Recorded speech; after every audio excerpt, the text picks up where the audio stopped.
നമസ്കാരം. പയ്യന്നൂർ പൂന്തുരുത്തി മുച്ചിലോട്ട് ഭഗവതി സേവാ സംഘത്തിന്റെ ആഭിമുഖ്യത്തിൽ SSLC +2 പരീക്ഷകളിൽ മികച്ച വിജയം നേടിയ വിദ്യാർത്ഥികളെ അനുമോദിച്ചു. ചടങ്ങിൽ വെച്ച് ക്ഷേത്രത്തിലെ ആചാരസ്ഥാനികരെയും ആദരിച്ചു. മാർഗം എന്താ? നമുക്ക് രക്ഷപ്പെടാനുള്ള ഏറ്റവും വലിയ മാർഗം എന്ന് പറഞ്ഞാൽ അത് വിദ്യാഭ്യാസത്തിന് മാത്രമേ ഒരു മനുഷ്യനെയും സമൂഹത്തെയും ആകെ മാറ്റാൻ വേണ്ടി സാധിക്കും. ഒരു മനുഷ്യൻ രക്ഷപ്പെടാൻ ഏറ്റവും വലിയ ആയുധം എന്ന് പറയുന്നത് വിദ്യാഭ്യാസം തന്നെയാണ്. അതുകൊണ്ട് പറ്റാവുന്ന ഏറ്റവും നല്ല വിദ്യാഭ്യാസം നേടിയെടുക്കുക, ആ വിദ്യാഭ്യാസത്തിൻ്റെ കരുത്തിൽ നമ്മൾ മുന്നേറുക എന്ന് പറയുന്നതാണ് ഏറ്റവും പ്രധാനപ്പെട്ട കാര്യം ഞാൻ വിശ്വസിക്കുക. അപ്പം ഇന്ന് നമുക്കതിനാവശ്യമായിട്ടുള്ള സൗകര്യമുണ്ട്.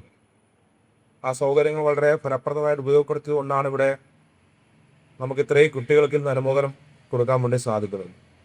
തീർച്ചയായിട്ടും നമുക്ക് ആ വിദ്യാഭ്യാസ രംഗത്ത് നല്ലതുപോലെ മുന്നോട്ട് പോകാനുള്ളൊരു കാഴ്ചപ്പാട് നമുക്ക് വളർത്തിയെടുക്കാൻ സാധിക്കാത്തതുകൊണ്ടൊന്നുമില്ല. രണ്ടാമത്തെ ഒരു കാര്യവും ഞാൻ സാധാരണ ഇപ്പോൾ പറഞ്ഞുകൊണ്ടിരിക്കുന്ന ഒരു കാര്യമാണ്, നമുക്ക് ചെറിയ ജയങ്ങൾ മാത്രം പോരാ, നമുക്ക് ഒരുപാട് പ്രതിഭകളെ അങ്ങ് വളർത്തിയെടുക്കാൻ വേണ്ടി സാധിക്കുക. പുതിയ പുതിയ പ്രതിഭകൾ നമുക്ക് ഓരോ മേഖലയിൽ ഉണ്ടാവേണ്ടത്. അത് ഇന്ന സബ്ജക്റ്റ് പഠിച്ചാൽ മാത്രമാണ് പ്രതിഭകൾ ഉണ്ടാവുക, അല്ലെങ്കിൽ ഇന്ന സബ്ജക്റ്റിൽ മാത്രമേ പ്രതിഭകൾ ഉണ്ടാവുന്നില്ല.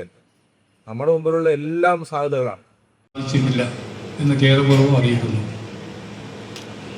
നമ്മുടെ കുട്ടികൾ ഇന്ന് ലോകം കീഴടക്കാൻ തയ്യാറായി മുന്നോട്ട് വരുന്ന കുട്ടികളാണ്, പഴയ കുട്ടികളൊന്നുമല്ല.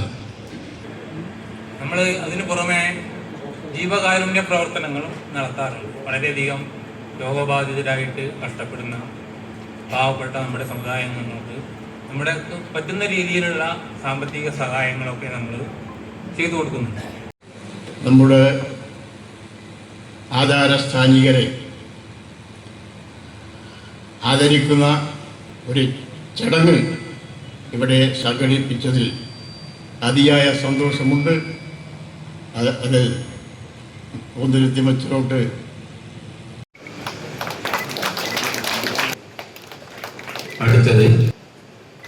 അടുത്തത് ശ്രീ മൂലപ്പൂവൽ